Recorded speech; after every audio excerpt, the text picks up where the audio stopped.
મિત્રો સ્વાગત છે અમારી ન્યૂઝ ચેનલ સંધિ જાગૃતિમાં. હું છું જાહિદ સંધિ અને આજે ખાસ જ્યારે એસએસસી નું પરિણામ જે છે એ જાહેર થઈ ગયું છે.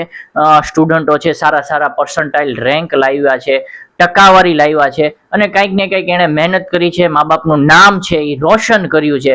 ત્યારે આપણી સાથે એક દીકરી છે જે 10મા ધોરણની અંદર જેનું નામ મહેરીન શેખ છે અને 99.84 84% રેન્ક લાવી છે અને 96ની આસપાસ જે છે એ ટકાવારી લાવી છે. પણ સંપૂર્ણ વિગત છે એ આપણે એમના મોઢે સાંભળશું. એમણે કેવી કેવી મહેનત કરી છે, કેટલી કલાક વાંચ્યું છે, મા બાપનો ફાળો શું રહે છે, એ તમામ પ્રકારની વાત કરીશું. ત્યારે આપણને ખબર પડશે કે આવી જે દીકરીઓ છે એટલા બધા પર્સન્ટાઇલ રેન્ક લાવવામાં સફળ રહે છે, તે કેવી મહેનત કરે છે.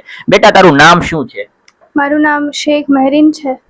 હવે બેટા, વાત કરવામાં આવે તો કેટલી કલાક તું જે છે એ વાંચતી હતી? હું આમ તો હરરોજ મારે ટાઈમિંગ ફિક્સ હતો કે હું સવારે કે સાંજે સવારે પહેલાં વાંચતી હતી. સવારે 4 વાગે ઉઠતી હતી જ્યારે એક્ઝામ પાસ હતી ત્યારે. તો 4 થી 7 હું વાંચતી હતી, પછી 7:30 પછી હું બ્રેક લઈને પછી પાછું હું થોડીક વાર વાંચવા બેઠતી હતી. પછી એમ સાંજે પણ હું 5 થી 9 વાગ્યા સુધી હું કરતી હતી મારું બધું હોમવર્ક ને બધું સ્ટડીઝ મારું બધું કરતી હતી. હવે ઘણા લોકો હોય છે એ ટ્યુશન ક્લાસીસ હોય છે, મહેનત કરતા હોય છે, તો તે કઈ ટ્યુશન ક્લાસીસ અથવા એમાં કોઈ પણ જગ્યાએ જાતી હતી? ના, મેં અત્યાર સુધી મેં કોઈ દિવસ એક ટ્યુશનમાં હું ગઈ નથી. હવે બીજી જો આપણે વાત કરવામાં આવે કે મા બાપનો ફાળો ખાસ હોય છે, તો મમ્મી અને પપ્પા એનો સપોર્ટ કેવો રહેતો હતો? મારા મમ્મી મને બહુ સપોર્ટ કરતા હતા. જ્યારે નર્સરીથી હું ટ્યુશન નહોતી જતી તો બધું જેટલું બી ઇંગ્લિશ કાંઈ બોલવાનું તો પહેલાં તો કાંઈ ફોન તો હતા નહીં, તો ડિક્શનરીમાંથી જોઈને મારું મને બધા વર્ડ શીખવાડતા હતા. તો ત્યાંથી લઈને અત્યાર સુધી મારું મને બહુ સપોર્ટ કરેલો છે.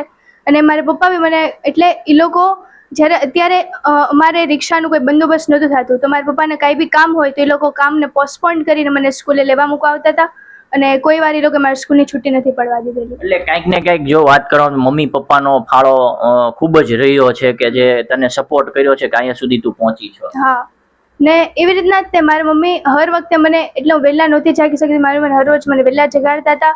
અને જે બી મને અગર હું ડિમોટિવેટ થઈ જતી તો મારી મમ્મી મને બહુ મોટિવેટ કરતા. હું જ્યારે એમ કહું મમ્મી હું થાકી ગઈ છું કે મારાથી નથી થતું તો મારી મમ્મી મને બહુ મોટિવેટ કરતા હતા. તેમજ મારા પપ્પા બી કોક ફરી મારી પાસે હોય તો હું કહું કે પપ્પા મારાથી નથી થતું તો એ લોકો મને બહુ મોટિવેટ કરતા હતા કે નહીં, થઈ જશે, આગળ તું કર, અમે તારી સાથે છીએ, જે બી રિઝલ્ટ આવે તું ગભરાઈશ નહીં, એમ કે જેટલું રિઝલ્ટ આવે અમે એક્સેપ્ટ કરી લેશું. હવે અત્યારે પર્સન્ટાઇલ રેન્ક અને ટકાવારીની વાત કરવામાં આવે તો કેટલા આવ્યા છે તારે? મારે પર્સન્ટાઇલ 99.84 આવેલા છે અને પર્સન્ટેજ 96.83% આવેલા છે. અને હવે સ્કૂલની જો વાત કરવામાં આવે તો સ્કૂલનું કામ કેવું છે, એમના જે શિક્ષકો છે એમની ગાઈડલાઇન્સ કેવી હતી જેથી કરીને તું અહીંયા સુધી પહોંચી? સ્કૂલમાં હું નર્સરીથી એક જ તે સ્કૂલમાં ભણેલું છે, મહદી સ્કૂલમાં, અને એનું એજ્યુકેશન બહુ જ તે સરસ છે. અને જે બી એમ ભણવા માંગે એ લોકો એટલું બધું મોટિવેટ કરતા રોજ, એટલે 3 મહિને પરવેશ સર સ્પીચ રાખતા અને એમાં એ લોકો મેઇન બહુ સારી ગાઈડલાઇન્સ આપણે એક્ઝામ માટે. મને એક વાત બહુ ગમી કે એ લોકો એમ કહેતા હતા કે સ્ટે કન્સિસ્ટન્ટ, એટલે કન્સિસ્ટન્સી મેન્ટેન કરવાની. તમે રોજનું 3 કલાક વાંચો તો રોજનું 3 કલાક ફરજિયાત વાંચવાનું જ તે. ને પછી એમ કોઈ દિવસ ગીવ અપ નહીં કરવાનું અને આપણે જે વર્ક કરીએ એના પર ખુદ પર કોન્ફિડન્સ રાખવાનું, એમ આપણે કોન્ફિડન્ટ રહેવાનું. બેટા, અત્યારે તું જે છો 10મામાં એટલા ટકાવારી લાવી છે, અત્યારે તને હજારો લોકો ગુજરાતના જોવે છે, મુસ્લિમ સમાજના લોકો પણ જોવે છે, અધર જે આપણી દીકરીઓ છે, છોકરીઓ છે જે 10મા ધોરણમાં હવે જે ભણવાની છે, તો એમને શું કહેવા માંગીશ કે જેથી કરીને આવનાર સમયમાં તારી જેમ જે છે આગળ હરણફાળ દોડીને સારી પર્સન્ટેજ છે, ટકાવારી લાવી શકે? હું એક વસ્તુ કહેવા માંગીશ કે તમે જેટલું બી કાંઈ બી ભણો એ ખુદને આમ મેમરાઇઝ કરવા માટે ખુદ પર કોન્ફિડન્સ રાખો કે હું ભૂલી નહીં જઈશ, હું ગીવ અપ નહીં કરું કે મારાથી થશે જ તેમ. આપણે કોઈ દિવસ કન્સિસ્ટન્ટ રહેવાનું અને જેટલું બી આપણે ભણીએ ને એને રિવાઇઝ કરતા રહેવાનું. એટલે હરરોજ જેટલું ભલે હરરોજનું હરરોજ રિવાઇઝ કરવાનું, હરરોજનું કામ હરરોજ કરવાનું, આજનું કામ કાલ માટે નહીં ટાળવાનું. અને બીજું કે ખાસ અત્યારે તું જે મુસ્લિમ ઘોઘરી સમાજમાંથી બિલોંગ કરે છો, તો મુસ્લિમ સમાજની જે દીકરીઓ છે એમને શું કહેવા માંગીશ કે કઈ રીતે એમને આગળ વધવું જોઈએ? એ લોકોને સૌથી પહેલાં તો ફોકસ હોવું જોઈએ અને ખુદ એમ આખું ફોકસ હોવું જોઈએ કે આપણે જે બી ભણીએ છીએ ફૂલ ફોકસથી ભણવાનું.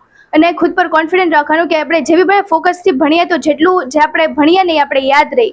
અને હંમેશા આમ ગભરાવાનું નહીં, આપણે જેટલું બી જે બી ડાઉટ્સ હોય એમ કોન્ફિડન્ટલી જે ટીચર્સ હોય એ લોકોને પૂછવાનું કંઈ બી ડાઉટ્સ. અગર આપણે ગભરાતા રહેશું અને એ ડાઉટ્સ આપણે ડિલે કરતા રહેશું કે આજે નહીં કાલે પૂછીશ, તો પછી ડાઉટ તમારે ક્યારેય ક્લિયર નહીં થશે અને પછી અગર એવા ક્વેશ્ચન્સ એક્ઝામમાં આવ્યા તો આપણે નહીં કરી શકીએ. એટલે એવી રીતના કોન્ફિડન્ટ રહેવાનું ને કન્સિસ્ટન્ટ રહેવાનું. અને હવે આવનાર સમયમાં ગોલ શું હશે, આગળ શું કરવાની ઈચ્છા છે? મારો અત્યારે તો 11th આવી ગઈ છું ને મેં સાયન્સ લીધેલું છે, સાયન્સ એ ગ્રુપ મેં લીધેલું છે ને મારે અત્યારે બીટેક ઇન CSC કરીને AI એન્જિનિયરિંગ તરફ જવાનું છે, IIT કરવાનું છે, JEE મેન્સ ને એડવાન્સ એક્ઝામ આપવાની છે. શું નામ છે આપનું? મોહમ્મદ ઇરફાન શેખ.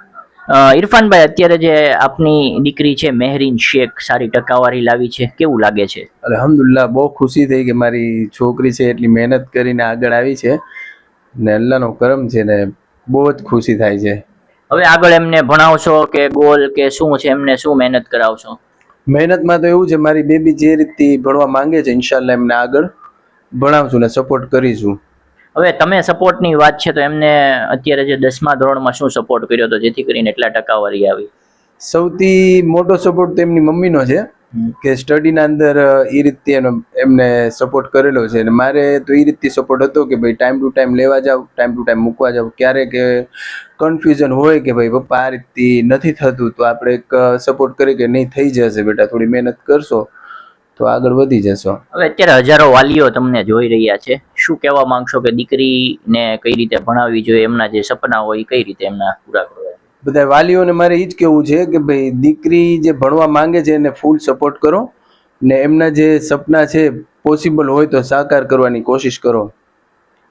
તો મિત્રો, આ જે મેહરીન શેખના વાલી હતા અને જે તમામ પ્રકારના જે વાત છે આપણે એમની સાથે કરી અને જે છે એમના જે અનુભવો છે દીકરીને આગળ વધારવા માટે કઈ રીતનો અમે આવી અલગ અલગ પ્રકારની સ્ટોરીઓ છે એ બનાવતા હોય છે લોકોને એક ઉદાહરણ પૂરું પાડવા માટે.